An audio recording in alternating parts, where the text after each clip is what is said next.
আসসালামু আলাইকুম রহমতুল্লাহ। রাজনৈতিক জ্ঞান প্রয়োগ না করে মানবতার পক্ষে কথা না বলে সাম্প্রদায়িক হওয়াটা কতটা যৌক্তিক?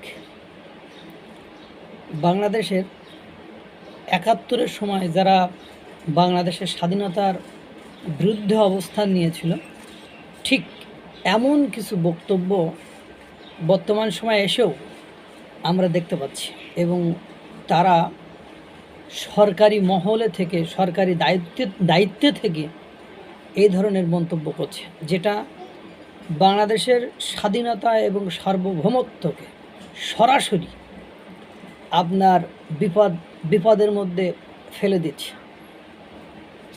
মানে আমি রিপোর্টটা দেখে আমি অবাক হয়ে গেছি যে এই যে অবসর কেন দেওয়া হয়, একজন মানুষকে সরকারি চাকরি থেকে কেন অবসর দেওয়া হয়? কারণ তার অ্যাবিলিটি, তার যোগ্যতা ওই কাজটা করার জন্য আর উপযুক্ত নয়। এই জন্য তাকে কি করা হয়, বা ওর মানে ওই ব্যক্তির সেবাটা কোনোভাবেই সরকারের জন্য আর কল্যাণকর নয়, বা দেশের জন্য কল্যাণকর নয়, বা ও জাতির জন্য তার সেবাটা আর কখনোই কল্যাণকর হতে পারে না, ভুলে ভরা পাণ্ডুলিপি হওয়া ছাড়া।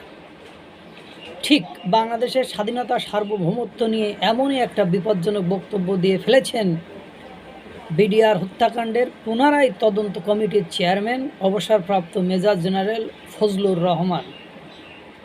তিনি যে বক্তব্য দিয়েছেন তাতে করে আমাদের স্বাধীনতা সার্বভৌমত্ব একেবারে মানে বিপদের মধ্যে পড়ে গিয়েছে। তিনি বলেন, এই উপমহাদেশে মূলত দুটি মুসলমান দেশ, পাকিস্তান আর বাংলাদেশ। ভারতে মুসলমানদের জান এবং মাল রক্ষার্থে বাংলাদেশ এবং পাকিস্তানকে, অর্থাৎ পাকিস্তানের সাথে হাত মিলিয়ে চীনের সাহায্য নিয়ে পাল্টা জবাব দিতে হবে এবং ভারতের 7 সিস্টার্স দখল করে নিতে হবে। বলেন, পাকিস্তানের স্বাধীনতা সার্বভৌমত্ব রক্ষা করার দায়িত্ব আমাদের কেন হবে? এই মুসলমানিত্বের দোহাই দিয়েই পশ্চিম পাকিস্তান যে পূর্ব পাকিস্তানে গণহত্যা চালিয়েছিল ৭১-এ, সে কথা কি ভুলে গিয়েছেন? স্বাধীনতার ৫৪ বছর পরও কিছু লোক এখনও সেই মুসলমানিত্বের চোখে দেখে। কাশ্মীর হামলাকে কেন্দ্র করে পাকিস্তানকে সামরিকভাবে রক্ষা করা নাকি বাংলাদেশের অস্তিত্বের জন্য অপরিহার্য হয়ে পড়েছে। কেন? আমাদের অস্তিত্বের সাথে এর রিলেশনটা কি? আমাদের অস্তিত্বের সাথে এর সম্পর্কটা কি? পাকিস্তান তো একের পর এক আফগানিস্তান, এর সাথে ইরান, মানে বিভিন্ন দেশের সাথে তারা একের পর এক সংঘর্ষ লাগায় ৫৪ বছর ধরে। মানে ৭১-এ পরাজিত শক্তি, ৭১-এ পরাজিত হওয়ার পরে আজ পর্যন্ত পাকিস্তানের কোনো কর্মকাণ্ডে ভারতের সাথে তো তাদের সবসময় সংঘর্ষ লেগে থাকে। কোনো কারণে কোনোভাবে তাদের অস্তিত্বের সাথে আমাদের অস্তিত্ব তো কোনো টানাপোড়েন ছিল না। এখন কেন ৫৪ বছর পরে বাংলাদেশের মানুষ, এই ফজলুর রহমান সাহেবেরা এই ধরনের কথা বলেন? তাহলে রিসেট বাটন পুশের একটা নমুনা মাত্র, বা নমুনা এটা। এজন্য তো বলি যে ৫ই আগস্টের পরে পাকিস্তানের সাথে এত মাখামাখি কেন? তার মানে কি? সেই আপনারা জানেন যে পাকিস্তানের মঞ্জুর ম্যাঙ্গেল একজন ব্যক্তি, উনি বলেছিলেন বাংলাদেশ পাকিস্তানের একটা অংশ হবে, অর্থাৎ পূর্ব পাকিস্তান নেই, বাংলাদেশ আবার পূর্ব পাকিস্তান হবে, একথা বলি নাই।